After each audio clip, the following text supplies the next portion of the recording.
All right, welcome to coach interview number 3 with Lucky. Lucky, say hi. What's up? So we're just going to jump right into it. So, first question, how did you get your team name and your username? And then afterwards, is there anything you want to share about yourself, like personal stuff, just to get to know you? Let's see. So, username was because when I was like any sort of time I was playing games, not just Pokemon, like any sort of games with friends, it was always the saying like, "Why be good when you can be lucky and bad?" Uh, Dang. All so, right, all right. so it's basically how that came about. And then team name of Minnesota Lycanrocs was because so I live in Milwaukee, but it's kind of that whole Midwest area thing, and Mm-hmm. I'm a big fan of dogs in general. I really like dogs and wolves and such.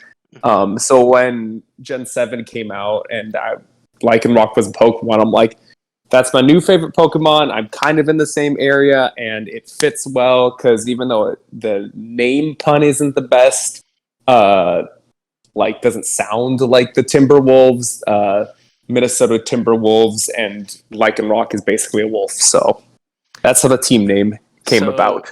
I guess, what's your favorite type of dog? And what was your old favorite Pokemon? Arcanine Okay, and Lucario before that. It okay, was okay. both of them. Favorite type? Oh, well, so growing up, I had always thought it was huskies, and I wanted a husky. Okay. And growing up, I had a just a mutt, um, like a German Shepherd mix with a bunch of other stuff.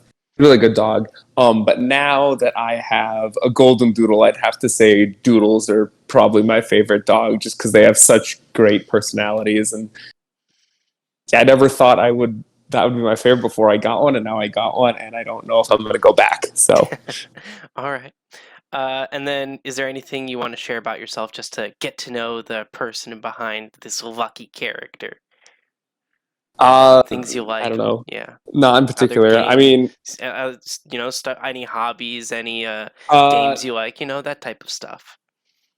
uh, I'm a big sports fan. Um, like watching football, basketball a lot. Go Bucks, Bucks and six. Was so happy when they finally won. So that was great. And being in the city when the Bucks won. I played volleyball in high school and a couple years in college. So that'll actually uh, a story that'll tie into how I started playing Okay. competitive Pokemon, and then I'm also, as TRT put out, I'm also a musician. I play guitar, so All those are right. my two main Have hobbies. you ever played with any other instruments? Not really. Or I started learning piano when I was a little Uh, kid because Classic. my parents said that, oh, you've got to learn piano before you can learn guitar and stick Yeah, with it, everyone's heard and I that. did, and then I didn't like it as much, so I wasn't gonna. So I stopped playing it for a little bit. I regret that now. But then my sister was too. But then my sister got to start violin earlier than I got to start guitar, so I was kind of mad about that. But it's whatever. The classic, the piano before the guitar. Yeah. Yep. Well, let's go on to the next question, which is how did you get into competitive Pokemon and draft leagues?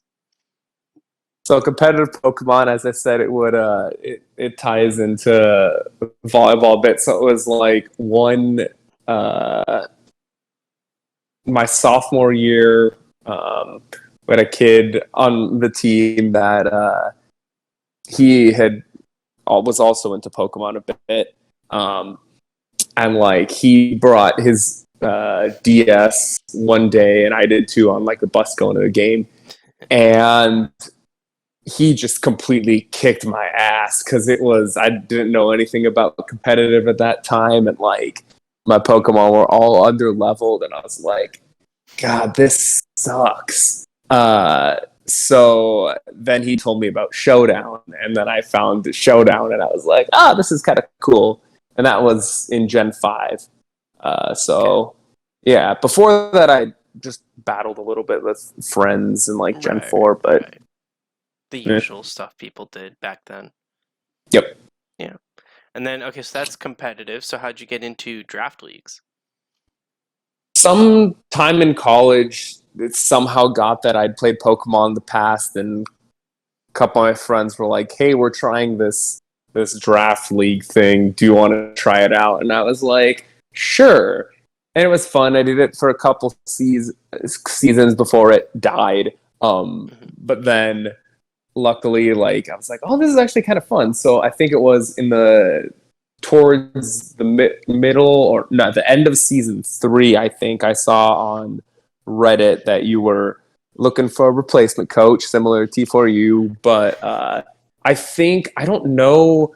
I think it was just like someone had dropped out like the very end of the season, so it was like one of those where you're like, yeah, we're not going to replace them now because there's like 2 weeks left. Yeah. So I just kind of hung out and then joined season 4, All right. and that was when I started getting actually like into more competitive leagues, I guess. All right. All right. Um, you've been in other leagues, right? I mean, I know you've been in WPF. You said you Yep. did one with friends. So how does the UPL compare to other leagues that you've been in, whether it be just as a coach or as a spectator? It's. I mean, it's the community's great. I mean, it's similar to WPF. Community's great. I like the competitiveness in that it's like there's enough that I say I'm a pretty decent draft league player, so it's enough that I like feel myself challenged, but not enough that I'm stressed out all the time, and I don't just completely feel like memeing the whole time. So All right. I really like it. Okay. Just happen to have to take a break for a little bit. Yeah, yeah. I mean, this is the shortest we've had between seasons in a very long time, with it just Yeah, and being a I month. Yeah. yeah. Because like I was looking at it just the other day, and it was like we've had like 4 months between seasons, and that's yeah. So it's crazy, but yeah. Um, so do you have a favorite thing to draft and why? And this can be a specific Pokemon, a specific core, a gimmick, an ability, Oh anything. Lord. Uh, well, I think everyone that knows me a little bit knows where this is going. I love drafting Rain. Although Yeah, I think I've only drafted it once I think in you've drafted it only once here. UPL. Yeah. But I've drafted it in another league. I drafted it in WPF. So Yeah. it's just something I enjoy doing. Um, Probably when I come back, if the cards fall right, I have been feeling an itch to get back to draft the Rain team again. So, And then probably but also to yeah, go with it, I think you almost always draft one of the Lycanrocs as well, right? yeah, usually day, I and mean, yeah, that's because it's cheaper yeah. Okay, and it's cool okay. and it's the coolest. But yeah, and it fits my style well. I think I seem to be able to use it decently. So, love that priority. Uh, what is your favorite team or core that you have drafted, if you have one? I think it's probably my season 5 team in the UPL, at least the top 4. There were a couple things missing, but like the core I ended up drafting Tapu Fini, Zapdos, and um, Mido Queen as like the defensive core, just Hmm. bulky offense, but they still did damage. And that was a lot of fun. And then I think my 4th pick was Mega Gallade. So those top 4 were probably my favorite team I've drafted. And if I ever got the chance to draft those again, I definitely would, and then fill out a couple of the other So things is there like around a that. main thing that kind of like stands out about that team compared to other teams that you've drafted? I just really like Zapdos and Fini as a pairing Okay. because they're both thought of more of as I guess they're generally thought of as more of defensive Pokemon, but I have the tendency of liking to run my defensive Pokemon more offensive. Just having the natural bulk and then having them do damage, and the fact that they cover each other so that um, you're not forced to run one or the other as a hazard remover. And any given week, you can pick between the two. They just cover each other, and they cover each other's weaknesses really well. So that was just probably my Okay. and then Mega Galite. Mega Gal is really good, yeah. I don't. Yeah, I don't necessarily like a ton of megas. So Yeah, I feel that. I mean, so far all I've done is I haven't like stuck to any mega. They've all just been like rotating out, trying to figure out which works. yeah. All right. For the next question, usually for you, what is your strategy when prepping for your matches? Like, what's your kind of like plan, or like, how do you usually like just prep for your matches, I guess? First off, I go and first I look at speeds usually, see if there's something that uh, either my team outspeeds everyone else or their team has something that outspeeds me. Because then I need to know, like, okay, I'll need to bring a scarf, or maybe I don't need to bring one, whatever. Then I kind of look defensively if there's one thing on their team that's going to completely run through me and I need to put multiple resources towards making sure it can't beat me. And kind of, I guess not after that, but at the same time, I look offensively, like, is there one thing that will just completely run through their team? And if there's not, then I just kind of fill out the rest of the team on kind of what I think can handle the most things. I don't necessarily usually try to predict fully. Like sometimes I'll be like, I can't see this coming. Um, Hmm. but usually I try to have something for almost everything on the team. Okay. So Yeah. But you don't like try to be like, this is probably what I'll expect the most, but I in general still prep for everything.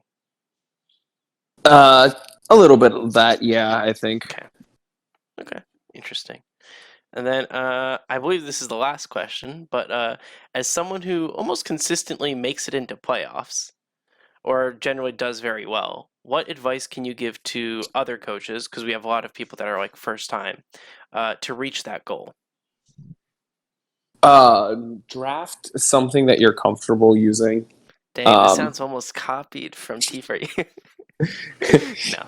yeah, I mean, because you can, if you're comfortable using it, it's easier to, especially with how we start with division matches. And Yeah. um, you need to be able to play against everyone, but divisions are slightly more important because if you win your division, you automatically make playoffs regardless of how shitty your record is. Yeah. Like if you go 4-8, 8. but the next person in your everyone else in your division is 3-9, you still make it. So if you draft something you're not completely comfortable with and you have no idea what you're doing, you can get in a hole pretty quickly, and then you kind of feel like I don't mentally you're like I don't want to play this anymore, and you get off on the wrong foot. That's not to say you don't try things new, but I would say definitely in your top tiers, draft something you're that you're comfortable using, or is it like a similar style to what you've used before.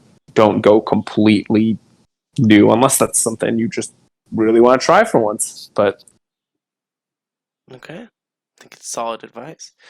And with that, that's the end of the interview. So thank you for joining me for that.